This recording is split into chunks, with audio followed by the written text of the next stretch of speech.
All right, Chip Kelly to Washington State. Do you folks like it? I know that you guys like Chip Kelly, my Oregon listeners anyway.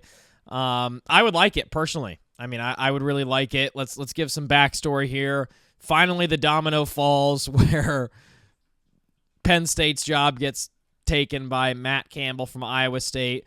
Everyone was wondering for months what Penn State was going to do. Obviously, it seemed like they were maybe going after Kalen DeBoer, or maybe they were going after Brian Daboll, or maybe they were going after, who knows, a number of other guys who ended up not wanting to take the job. Maybe they tried for Lane Kiffin. Ultimately, they land Matt Campbell, who I think a lot of us think is a great coach. I mean, Matt Campbell, I remember that Brock Purdy Breece Hall team that put it on Oregon in that Fiesta Bowl in 2020. Like, Matt Campbell's a brilliant coach. He's done an amazing job at Iowa State. No one doubts that. He also seems like, got great character, the whole 9 yards. Like, it seems like a great hire for Penn State. Who knows? But then Jimmy Rogers, former South Dakota State coach, hangs out in Pullman for a year, gets Washington State to 6-6, and then he takes the Iowa State job, in large part due, according to reports, to Washington State's lack of NIL funding. They apparently have about $2.5 million a year to spend in an NIL war chest. Sounds like a lot of money. In modern college football, that's basically nothing. Now, obviously, the Pac-12 is going to be a G6 team next year, right? There's going to be 8 college football playing programs within the Pac-12 next year.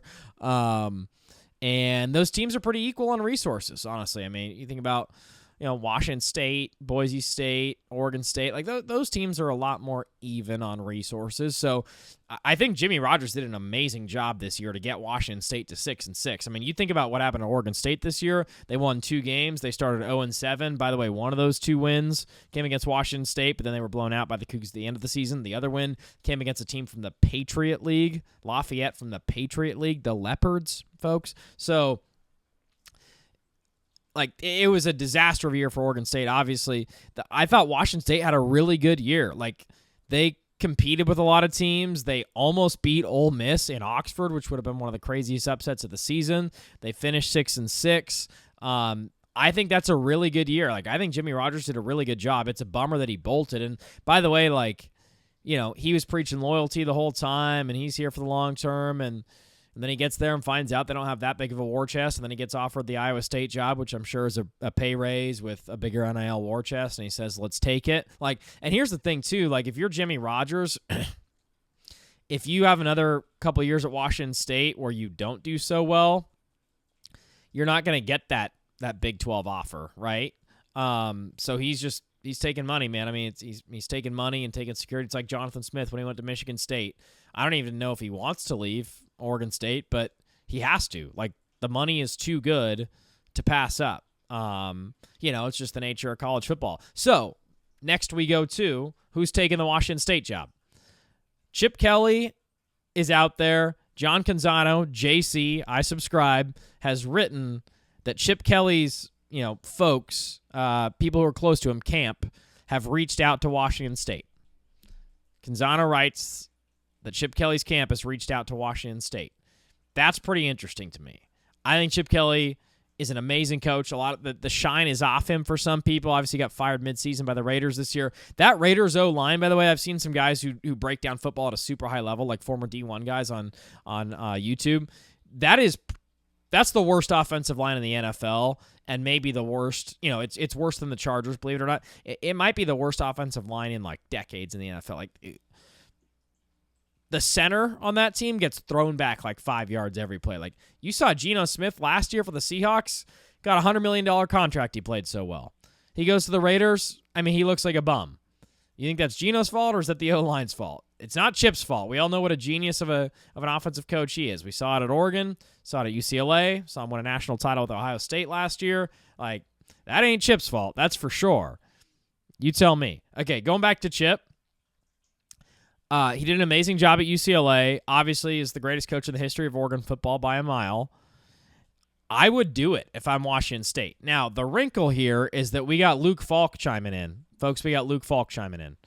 Former Coug great, quarterback, beat Oregon at Autzen.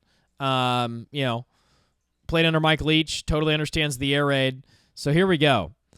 The Messiah, folks, puts out a tweet. Coach Luke Falk. Respectfully, I want to be the 36th head football coach at Washington State University, and I am the right man for the job. Please take a moment to read this and click the link below to see the vision I have for Washington State. And then he puts out a long letter. I'll paraphrase it. This program doesn't need another coach shopping for their next job. It needs someone who sees Pullman as the job, someone who isn't renting the keys but owns the mission. That someone is me. Luke Falk's coaching experience, 1 year at a Division II school in 2023. He took last year off for personal reasons. It's unclear what exactly he's doing right now. Played in the NFL for a little bit. I'm just reading his letter right now. My wife and I have said many times since leaving college coaching that the only job we'd return to is Washington State University. This is the moment. The door is open. The opportunity is now. I'm your guy. Let's build the next great decade of Cougar football together. Go Falking Cougs -- Luke Falk. Little cringy there. So we got Coug Fan put together an article for us, Coug Fan 24/7. Thanks to those guys. I'm going to read the quote they put in here. It's a tweet from Alex Brink. By the way, Portland resident Alex Brink, I believe. I've spoken with him many times. He used to come on the show that I produced in Portland. Runs a 7-on and training league in PDX, and I think he's the Washington State color analyst for their radio calls. Okay, obviously all-time great QB at Washington State. Believe he went to Sheldon High School in Eugene. Alex Brink. Cougar family, I took my 24 hours to process all of this. I thought back to what I said and how I felt following the last coaching departure. Nothing has changed. Coaches participate in the greatness of WSU. They don't create it. I've yet to see one leave and have success. Based on the conversation I've had today, there is no shortage of qualified candidates. Pullman is a special place, and Cougar football has a storied history. But we already knew that. We need a leader that can appreciate that the way we do. More importantly, we need university leadership, specifically the Board of Regents, to honor that history and step up to the plate to support whoever the next coach is. There are many levers they can pull out to put WSU on a level playing field with its peers. I'm confident Cougs will match an increased commitment from upper campus. It's always darkest before dawn. The future of the Pac-12 is bright, and WSU should be the standard bearer for the conference. This needs to be the moment BOR makes the decisions necessary to facilitate that. Board of Regents. Okay, I'm not going to read any more quotes, but you kind of get the story. By the way, Luke Falk, let me get an age check for you here. Yeah, he's only 30, and he's coached 1 year at a D2 school. I would not, personally. Maybe like an OC or like an assistant to the OC, QB coach. I mean, QB coach for sure. But 30 years old, 1 year of coaching at a D2, that doesn't seem great. Okay. The thing I was going to say about Brink is he went full Joey Harrington there. Remember when Oregon football was in shambles after the Helfrich situation and Joey stepped in and wrote that like letter? That was kind of full Joey Harrington there. I like it. No, man, a couple things. I'll just give my takes. Chip did an amazing job at UCLA. You saw what happened the second he left. Deshaun Foster ran it into the ground. There was no real plan there post Chip Kelly. He did an incredible job there. Obviously, he did an incredible job at Oregon. He's in his 60s now. He's apparently made $74 million in his coaching days. It's not like he needs the money.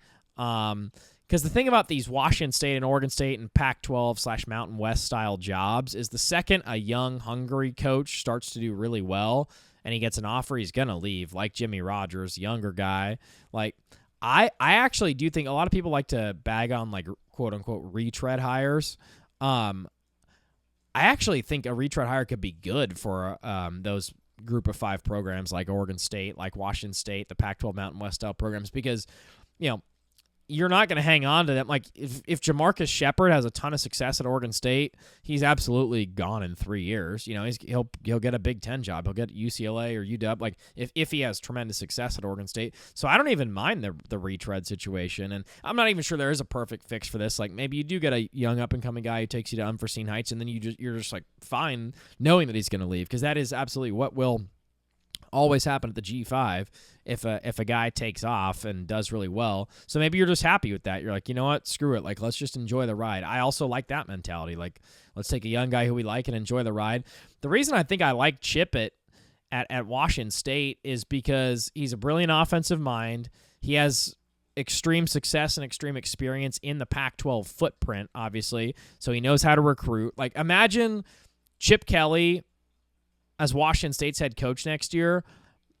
You know, I know he's not a big recruiter, but if he goes into a living room of a quarterback or a receiver or a running back, really any offensive player, and he says, the last time I was in the Pac-12, well, did a great job at UCLA, and then you remember me with the Pac-12 at Oregon, like, this is what we did, that's going to sell a ton of recruits. And again, a lot of it is about money, but I do think that the Mountain West resource-wise, from reporting I've read, those teams are all on a similar level. Like, I don't think San Diego State has a lot more money than Washington State. It seems like NIL resource-wise, they're on a similar level.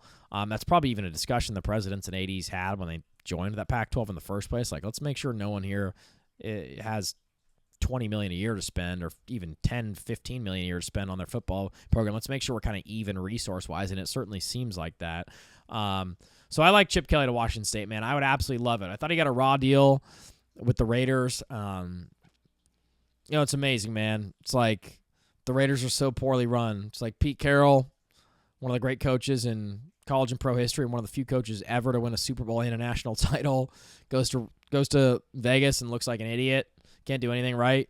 And it's Pete's fault, or is it the Raiders' fault? Like Chip Kelly, one of the great offensive minds in the last 25 years in football, has been great basically everywhere else. Goes to the Raiders, team is a disaster. Like, you think that's Chip's fault? Of course not. It's the Raiders' fault. So anyways, I like Chip. You know, Chip and Luke Falk, that'd be fun, man.